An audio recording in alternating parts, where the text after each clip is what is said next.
¿Qué descubriste de nuevo que te sorprendiera o que no supieras de la comunidad cubana en Miami con respecto a cosas que fueran capaces de hacer supuestamente contra Cuba? O sea, tú has preparado para eso, tenías formación, tenías información, llegas pero cuando estás ya instalado ahí, ¿qué te sorprende? Me sorprende mayormente la tremenda impunidad con la que actúan ciertos sectores en esa ciudad que han logrado a través de los años hacer que prácticamente Miami sea una república independiente en todo lo que tiene que ver con Cuba, ¿no? Me sorprende cómo han envuelto a políticos, a comisionados, a alcaldes. O sea, no solo es que ellos mismos hayan llegado a ocupar esos puestos, sino que como parte de todo ese mecanismo de politiquería, de yo te hago este favor y tú votas por mí, o tú me lo haces y yo voto por ti, cosas de ese tipo, han llegado a involucrar personas que son, o que deben ser, se supone, personas honestas, americanos que incluso que no tienen nada que ver con Cuba, pero que con tal de seguir por el caminito que trazan estos elementos de origen cubano, pues se suman y no saben nada de Cuba, pero si hay que apoyar el bloqueo, yo lo apoyo. No importa que a Cuba no les vendan medicinas que necesitan para niños que padecen de ciertas enfermedades, yo apoyo eso, porque si no apoyo eso no puedo ser elegido de nada aquí en la Florida. Entonces, por muchos años ellos, afortunadamente la situación está cambiando, ha estado cambiando en los últimos años, pero por muchísimo tiempo ellos manejaron el sur de la Florida como si fuera un país independiente a los Estados Unidos. Y usted tiene como ejemplo cuando la famosa visita de Nelson Mandela a Estados Unidos, que fue recibido como el héroe que fue en todas las ciudades de este país, o en muchas ciudades de este país. Usted tiene que en Miami se le niega la llave de la ciudad y se niegan a recibirlo con los honores que merece, sencillamente porque Mandela había hablado en términos positivos de Cuba y de la ayuda de Cuba a África. Eso es inconcebible en cualquier otro lugar del mundo y ocurrió en Miami. ¿Qué reflexiones te has hecho sobre el hecho de que dos comunidades que tienen el mismo origen, la misma nacionalidad, estén enfrentadas de esa manera? Sí, obviamente el conflicto, por así llamarlo, se extiende a muchos años atrás, incluso antes de yo nacer, ¿no? Y entonces, para mí fue al principio un poco difícil el comprender cómo personas que tienen mi propio origen, muchos de ellos que han nacido en mi propia patria, personas que se llaman cubanos, que digamos ondean la misma bandera nuestra, que cantan el mismo himno nuestro, como personas que se dicen patriotas pueden maquinar un plan para poner una bomba en un avión con esa misma bandera cubana, en el que van personas jovencitos de un equipo de esgrima que estaban defendiendo en una competencia deportiva los colores de esa misma bandera y que recibieron sus medallas y cantaron el mismo himno que ellos cantan. Para mí era muy difícil entender algo así, ¿no? Cómo personas que dicen amar a Cuba son capaces, digamos, de planear, darle candela a una guardería infantil Levantán, que ocurrió en aras de ciertas ideas que ellos dicen tener, ¿no? O cómo pueden venir y tirotear un poblado de pescadores cubanos también, sus propios hermanos, en aras de qué ideas una persona haría eso, ¿no? Para mí fue muy difícil comprender algo así, ¿no? Y al mismo tiempo también me di cuenta de que hay muchísimos cubanos en la Florida y en Estados Unidos en general que no piensan así y que no apoyan esas acciones.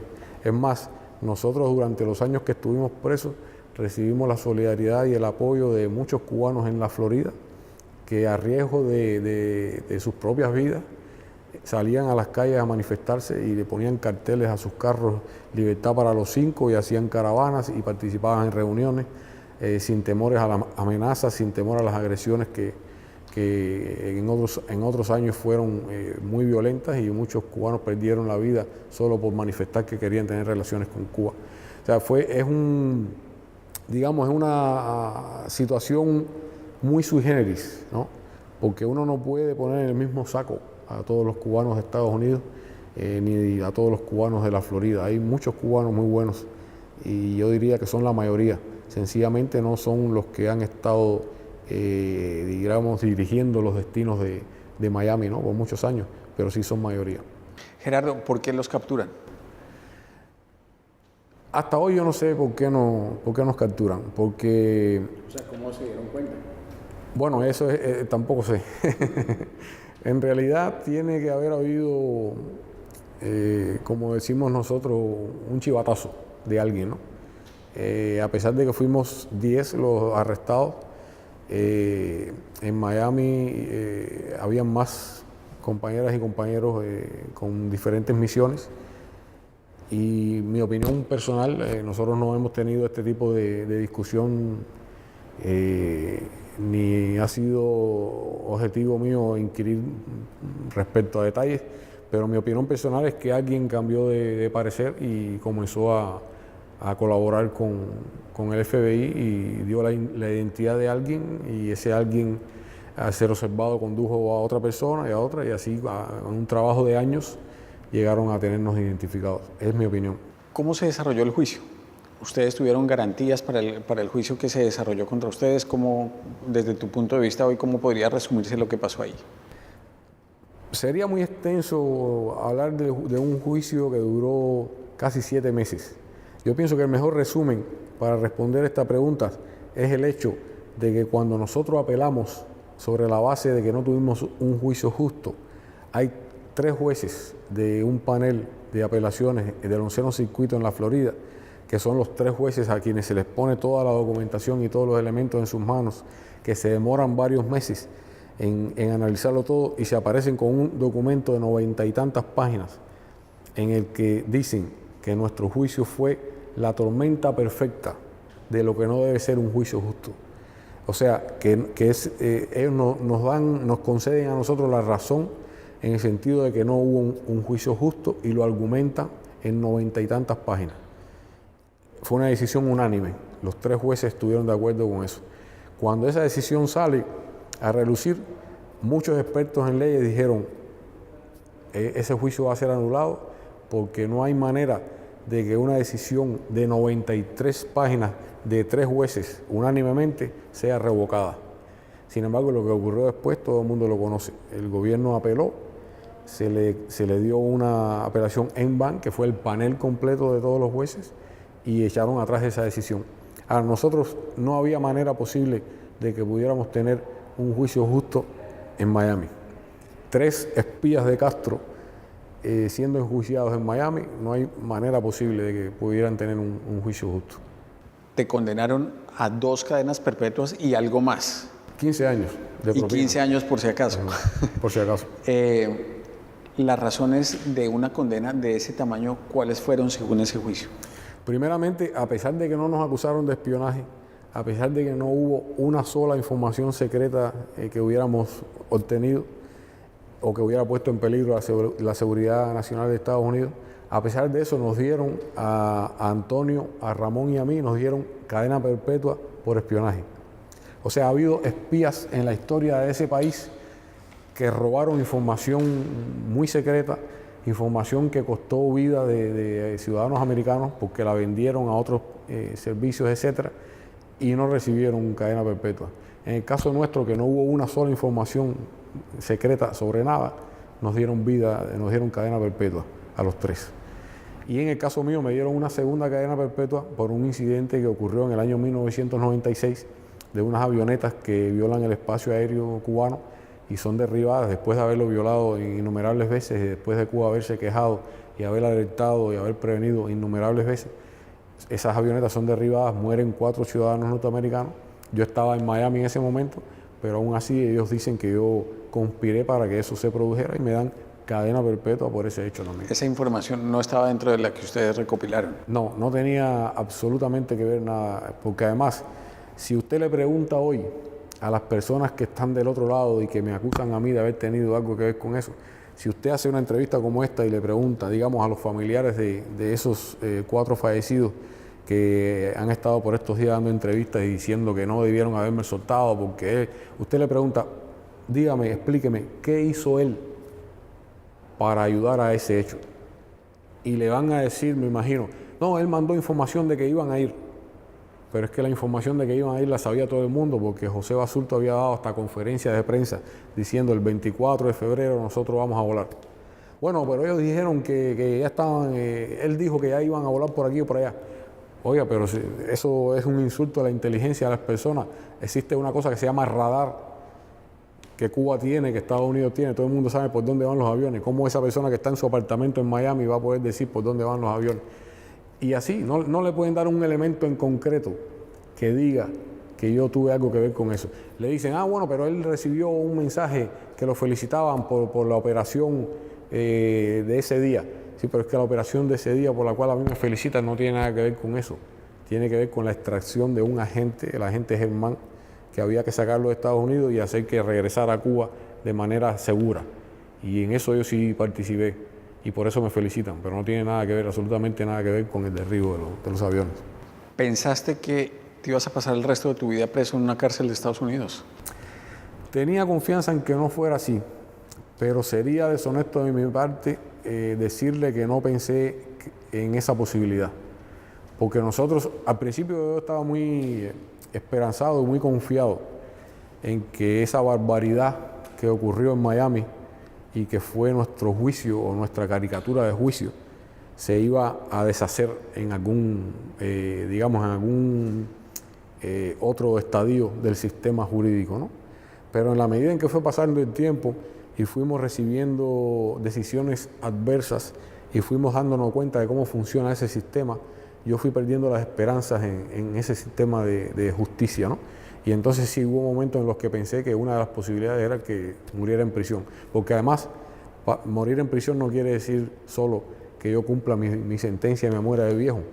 Morir en prisión, vimos morir a muchachos de 32 años por acciones violentas. Y vimos muchos incidentes de personas que estaban conversando con uno un día y al otro día perdieron la vida. ¿Cómo fue la experiencia en las prisiones de alta seguridad de Estados Unidos? Fue una dura experiencia. Fue una experiencia dura, ¿no? Porque nosotros no tuvimos ninguna consideración en el sentido de que dijeran, bueno, estas personas son prácticamente presos políticos, ellos están aquí por defender a un país, ellos están aquí por defender ideas, ellos no están por contrabando de drogas, no están por violar a nadie, no están por asesinar a nadie. Y entonces, usted esperaría que presos de las características nuestras quizás fueran a cumplir su misión en una prisión militar o en una prisión de otras características donde hubiera quizás un tipo de presos de otro tipo de crímenes, ¿no? Pero no fue así. Nosotros estábamos cumpliendo prisión junto a violadores, junto a asesinos, junto a narcotraficantes, junto a drogadictos. Estábamos en medio de ese ambiente sin ningún tipo de, digamos, de consideración adicional. ¿Qué papel juega en el caso de los 5 y de cómo termina el caso de los 5 toda esta dinámica de recomposición de las relaciones en la región, particularmente entre Cuba y Estados Unidos? Estamos hablando de un proceso que está ocurriendo en estos momentos, ¿no? Y es muy difícil hacer valoraciones, sobre todo porque hay muchos detalles que se desconocen. Yo mismo los desconozco. Ahora, yo pienso que una acción o una decisión como la que tomaron ambos gobiernos de ese intercambio de presos que se produjo hubiera sido imposible si no se hubieran comenzado a respirar aires, digamos, de acercamiento y de arreglo de algunos conflictos que llevan más de medio siglo, ¿no? En otras palabras, si no se hubiera creado un ambiente más positivo entre los dos países, yo pienso que un gesto como ese hubiera sido muy, muy difícil. Y entonces, de la misma manera en que ese hecho puede ser que ayude a la profundización de ese proceso de mejoría de las relaciones, también el proceso que quizás había comenzado de determinado acercamiento condujo a que se produjera ese hecho. Es algo, digamos, en ambos sentidos. ¿Cuál es el rol que le asignas al presidente Obama en este caso, en este tema, en lo que está pasando? Pienso que el presidente Obama, obviamente, siendo el presidente de los Estados Unidos, ha jugado un rol importante. Hay cosas que han ocurrido que, independientemente de que él reciba asesoramiento, solo han sido posibles gracias a su firma, ¿no?, a su determinación. Y una es este intercambio de prisioneros que tuvo lugar. Se trata de un gesto valiente y eso hay que reconocerlo. En otros tiempos eso hubiera sido prácticamente la muerte política de cualquier funcionario. Tener algún gesto de aproximación hacia Cuba significaba la muerte política de cualquier funcionario, sea un alcalde, sea un aspirante a concejal, un gobernador, quien quiera que fuera, que tuviera un gesto que la extrema derecha de Estados Unidos pudiera considerar de debilidad con Cuba. Hasta ahí llegaba su carrera política y hay ejemplos en la historia, ¿no? Entonces, en ese sentido, haya sido por las razones que hayan sido, que eso es otro análisis, y haya estado motivado por las motivaciones que haya tenido, que les repito, es otro análisis, pero sí hay que reconocer que es un gesto valiente por parte del presidente Obama. Suenan los ecos de la cumbre de las Américas en Panamá y a pesar de todos los temas que se manejaron en esa cumbre, digamos, el hecho político fue sin duda el proceso de restablecimiento de las relaciones diplomáticas entre Cuba y Estados Unidos. ¿Cómo lo ves? Bueno, me satisface mucho. Por parte nuestra no hay tantos elementos nuevos en esto que estamos viviendo, ¿no? Cuba lleva muchos años diciendo que siempre que sea sobre la base del respeto a nuestra soberanía y el respeto a nuestra independencia, pues Cuba está dispuesta a sentarse a conversar con quien sea, con Estados Unidos, pero con cualquier otro país, sobre la base del respeto mutuo y de reconocimiento de que se trata de una conversación entre iguales, ¿no? Sin precondiciones. Eso es algo que Cuba viene manteniendo desde hace ya muchos años. Y entonces, en estos momentos, yo pienso que si Estados Unidos ha reconocido a Cuba como un país soberano y con un país con quien se puede sentar a conversar de igual a igual, pues bienvenido sea las conversaciones. Ahora, obviamente este marco de la cumbre en Panamá ofrece la posibilidad de que el acercamiento se den pasos que avance, que haya cierto avance en esa dirección, ¿no? El marco está establecido. Por mucho tiempo parecía imposible que en una cumbre coincidieran los presidentes de ambas naciones y mucho menos que pudieran sentarse a conversar si es que finalmente eso ocurre. Y ahora tenemos la posibilidad de ver si va a pasar o no, ¿no? Gerardo, ¿cómo fue la historia que termina con el embarazo a distancia de tu señora, estando tú detenido en una cárcel de alta seguridad en Estados Unidos? Para nosotros fue algo que nos sorprendió y obviamente tiene que ver con este proceso al que hacemos referencia. Yo honestamente no tengo todos los detalles. Sí sé que para mi esposa Adriana y para mí fue un sueño de muchos años poder tener un hijo. Usted sabe que por mucho tiempo a ella no se le permitió que me visitara en prisión, no se le daba una visa para que fuera a visitarme como cualquier otro familiar pudiera hacer.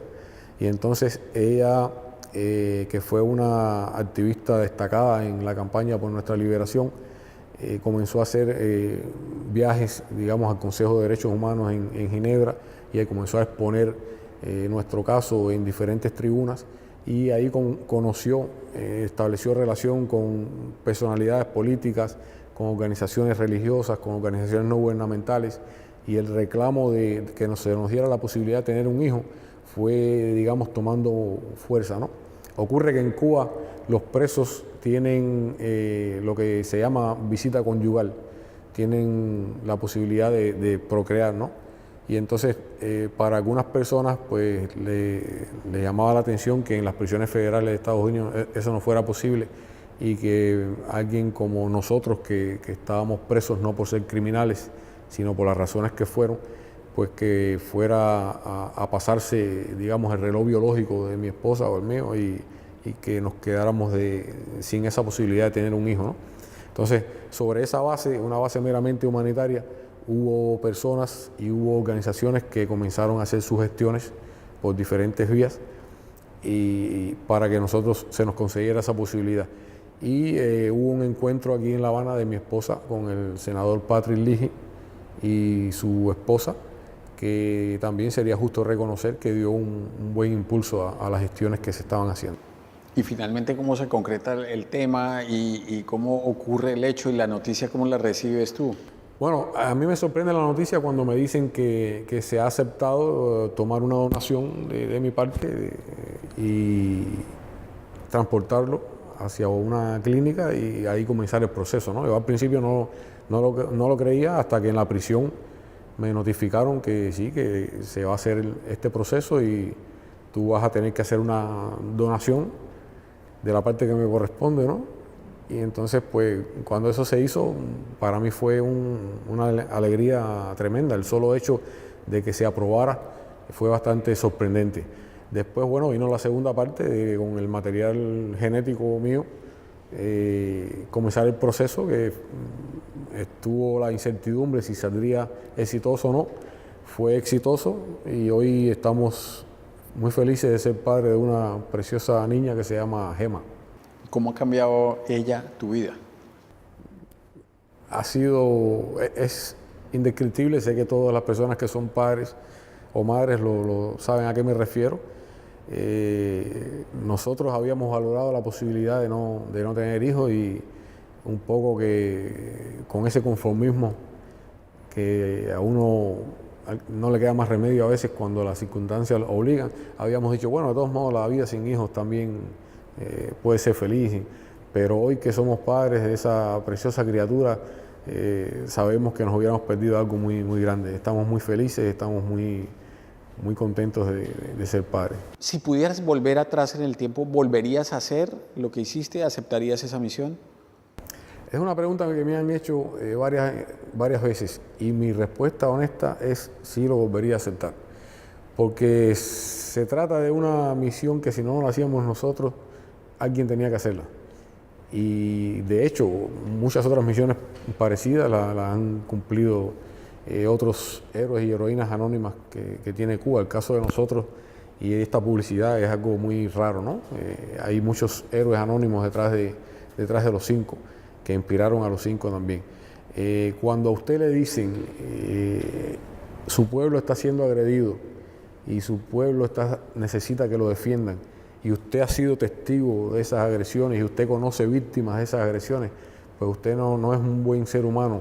No se trata de ser comunista, ni siquiera se trata de ser revolucionario, se trata de ser un buen ser humano, se trata de ser un patriota.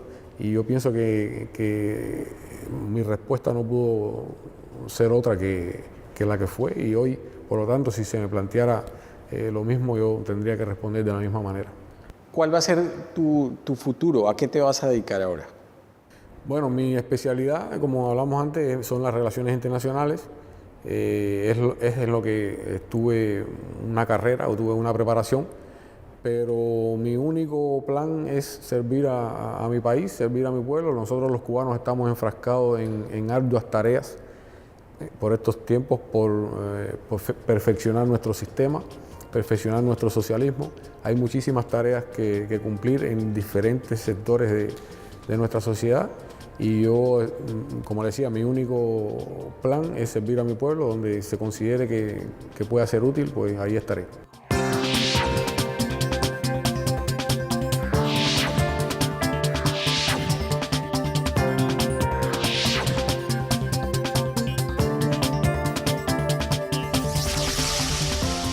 Palabras más con Álvaro García.